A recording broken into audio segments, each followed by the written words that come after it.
เมื่อความจริงปรากฏเธอจะรับมันได้ไหมสวัสดีค่ะยินดีต้อนรับสู่ Talk Taxi แล้วซีรีส์วันนี้เรามาถึงตอนที่ 7 ของซีรีส์ชิคุโดะโชชินิไอซาเรตาระเพื่อไม่ให้เสียเวลาเราไปชมกันได้เลยหลังจากได้รับสายปริศนานั้นเรนรีบขับรถมุ่งหน้าไปยังสถานที่ที่ถูกบอกไว้โดยไม่รอช้าในเวลาเดียวกันโทระที่กำลังสืบหาข้อมูลเกี่ยวกับแก๊งฟุโดไกก็ได้เบาะแสถึงที่ตั้งของสำนักงานและรีบรุดหน้าไปยังจุดหมายทันที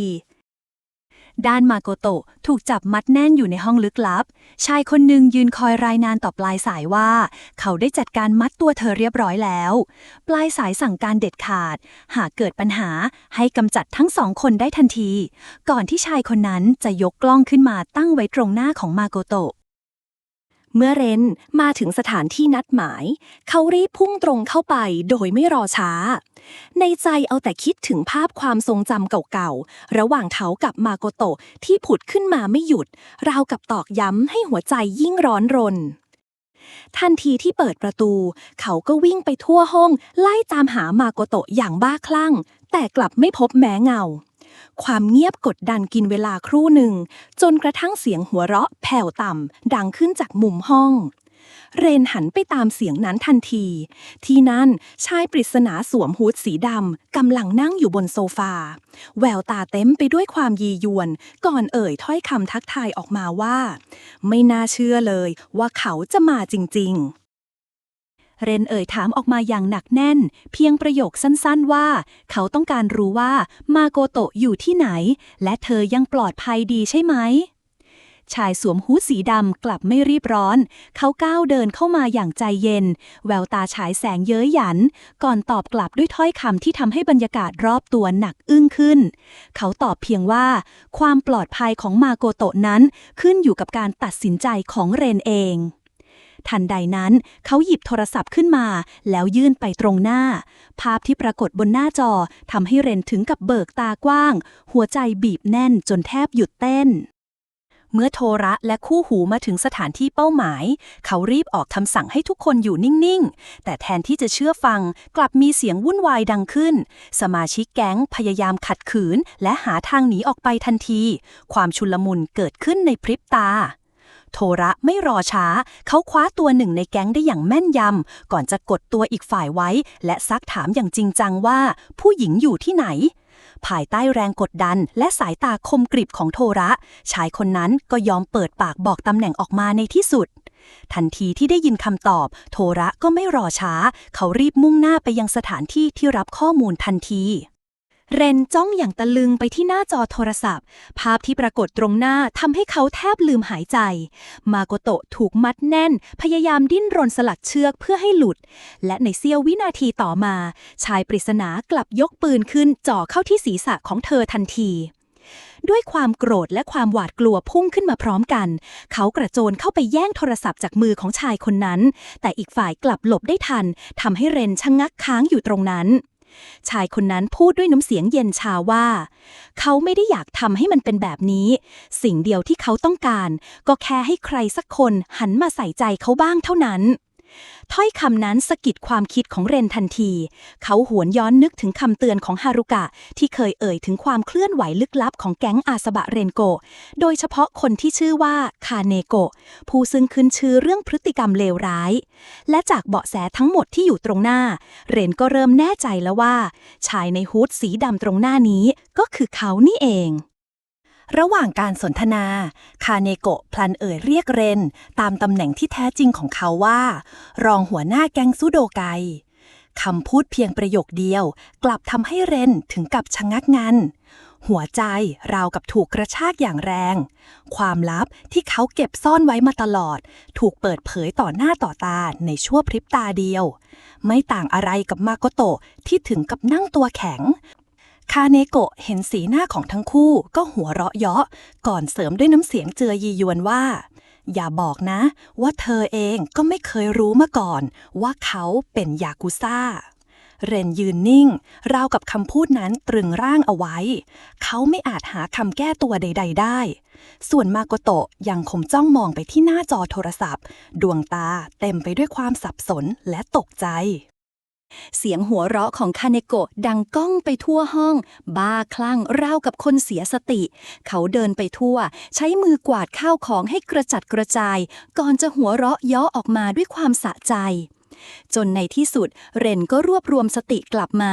เขาสบตากับคาเนโกะอย่างเด็ดเดี่ยวและถามในสิ่งที่เขาจำเป็นต้องรู้แท้จริงแล้วคาเนโกะต้องการอะไร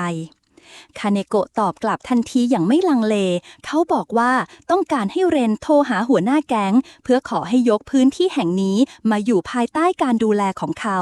เพราะในท้ายที่สุดแล้วเรนก็คือผู้สืบทอดตำแหน่งหากเรนเป็นฝ่ายพูดขอร้องเชื่อว่าหัวหน้าจะต้องทำตามอย่างแน่นอนคาเนโกะย้ำด้วยน้ำเสียงเย้ยหยันว่าหากนำไปเปรียบกับชีวิตของมาโกโตะแล้วสิ่งที่เขาเรียกร้องถือเป็นราคาที่ถูกแสนถูก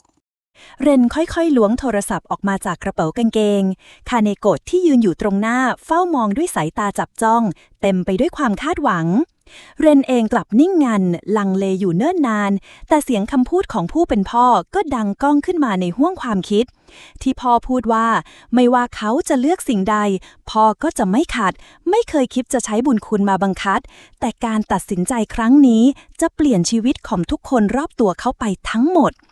เรนที่กำลังสับสนภาพรอยยิ้มของมาโกโตะย้อนเข้ามาในความทรงจำรอยยิ้มที่ครั้งหนึ่งเคยทำให้เขาประทับใจจนไม่อาจลืมได้และเมื่อหันไปมองที่หน้าจอโทรศัพท์อีกครั้งสิ่งที่เห็นคือใบหน้าของมาโกโตะที่เต็มไปด้วยความหวาดกลัว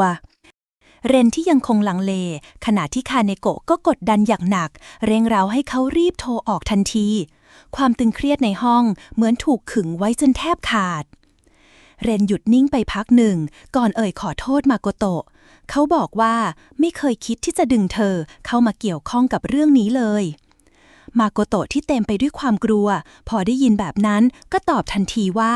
ไม่เป็นไรเธอไม่เป็นไรจริงๆคำพูดนั้นทำให้เรนยิ่งมั่นใจเขารับปากมาโกโตะว่าไม่ว่ายังไงเขาก็จะช่วยเธอให้ได้แน่นอนคาเนโกะก็ตรงเข้ามาชกเข้าที่หน้าของเรนพร้อมตะโกนต่อว่าทำไมถึงกล้าทำเหมือนไม่เห็นเขาอยู่ในสายตาแต่เรนกลับมองตอบด้วยสายตาแข็งกร้าวไม่แสดงท่าทีหวาดกลัวและถึงแม้คาเนโกะจะพยายามบังคับให้เรนโทรหาหัวหน้า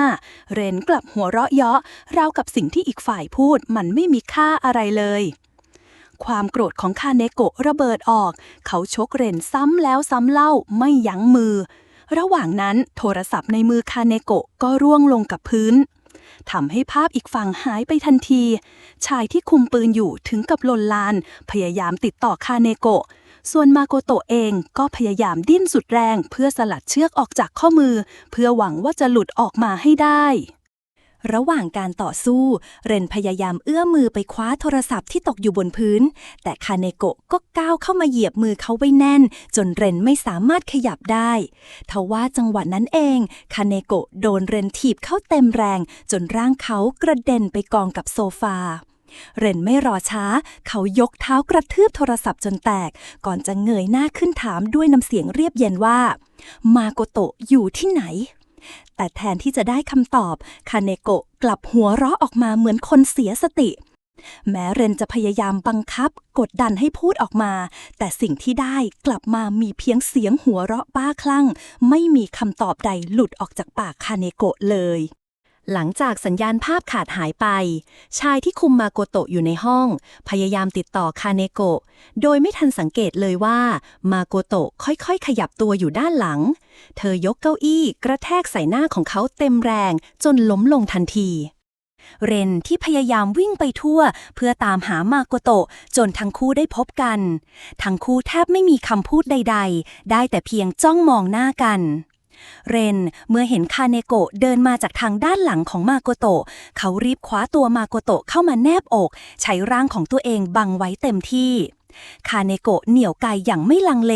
กระสุนพุ่งตรงเจาะเข้าที่แขนของเขาอย่างจังยังไม่ทันได้หายใจคาเนโกะก็กำลังจะเหนี่ยวไกซ้ำอีกครั้งและเรนก็ยังคงใช้ร่างกายของตัวเองปกป้องมาโกโตะเอาไว้อีกครั้งทันใดนั้นโทระเข้ามาขวางไว้ได้ทันก่อนจะแจ้งข้อหาพยายามฆ่ากับคาเนโกะเสียงดังลั่นบรรยากาศเต็มไปด้วยความตึงเครียด โทระหันไปมองเรนและมาโกโตะด้วยแววตากังวลโทระตะโกนถามขึ้นว่าทั้งคู่ปลอดภัยดีหรือไม่มาโกโตะพยักหน้ารับไม่นานนักเสียงไซเรนของตำรวจดังใกล้เข้ามาเรื่อยๆก่อนโทระจะตัดสินใจตะโกนบอกให้เรนกับมาโกโตะรีบหนีออกไปเรนลังเลอยู่เสี้ยววินาทีรีบตัดสินใจพยุงตัวมาโกโตะแล้วพาออกไปจากที่นั่นทันทีเมื่อมาโกโตะลืมตาตื่นขึ้นเรนก็รีบก้าวเข้ามาใกล้ก่อนจะนั่งลงข้างๆเธออย่างเงียบๆในห้วงความคิดของมาโกโตะย้อนนึกถึงคำพูดที่เคยคุยกับโทระเธอบอกว่าเรนใส่ใจเธอมากแต่โทระแย้งว่าเพราะที่มาโกโตะมีความสุขเพราะมาโกโตะไม่รู้เรื่องอะไรเลยต่างหากมาโกโตะพยายามพูดต่อเสียงสั่นเล็กน้อยเธอเล่าย้อนถึงวันนั้นวันที่วางสายโทรศัพท์จากเขาแล้วเธอก็หลงทางทุกสิ่งทุกอย่างที่เกิดขึ้นเป็นความผิดของเธอเองทั้งหมดแต่เรนกลับรีบปฏิเสธทันทีบอกว่าความผิดนั้นเป็นของเขาต่างหากคำพูดนั้นทำให้มาโกโตะยิ่งรู้สึกหนับอึ้งในใจเธอถามกลับด้วยความเจ็บปวดว่าที่จริงแล้วเธอก็เป็นเพียงคนที่ถูกดึงเข้ามาเกี่ยวข้องเท่านั้นใช่ไหมสิ่งที่เคยคิดว่าเรนแตกต่างจากคนอื่นแท้จริงแล้วมันก็เป็นเพียงอุบัติเหตุเท่านั้นเองเรนนิ่งไปครู่หนึ่งก่อนจะขอโทษเขาบอกว่าควรบอกความจริงกับเธอตั้งแต่แรกไม่ควรปล่อยให้เธอต้องเจ็บปวดกับสิ่งที่ไม่เคยรู้เลยมาโกโตะเงยหน้ามองเขานิ่งๆแล้วตอบกลับด้วยเสียงสั่นเครือว่าเรนที่อยู่ตรงหน้าเธอคือเรนที่เธอรู้จักจริงๆใช่ไหมคนที่ยื่นมือเข้ามาช่วยเธอคนที่อยู่เคียงข้างเธอมาโดยตลอดคือเรนที่เธอตกหลุมรักจริงๆหรือเปล่าเรนสบตาเธอโดยไม่หลบเลี่ยงก่อนจะเอื้อมมือมากุมมือเธอไว้แน่นมาโกโตะมองหน้าเขาด้วยแววตาสั่นไหวก่อนจะด้วยเสียงที่เต็มไปด้วยความสับสนและเจ็บปวดว่าเธอไม่รู้อะไรเกี่ยวกับเขาเลยและขอให้เขาบอกเรื่องของเขาให้เธอฟังสักครั้งแล้วเรื่องราวต่อจากนี้มาโกโตะจะเลือกอยู่เคียงข้างเรนหรือจะตัดสินใจเดินจากไปแล้วเรนจะสละตำแหน่งหรือก้าวขึ้นรับมันต่ออย่าลืมกดแชร์กดไลค์และกด Subscribe เพื่อเป็นกำลังใจให้ Talk Taxi ด้วยนะ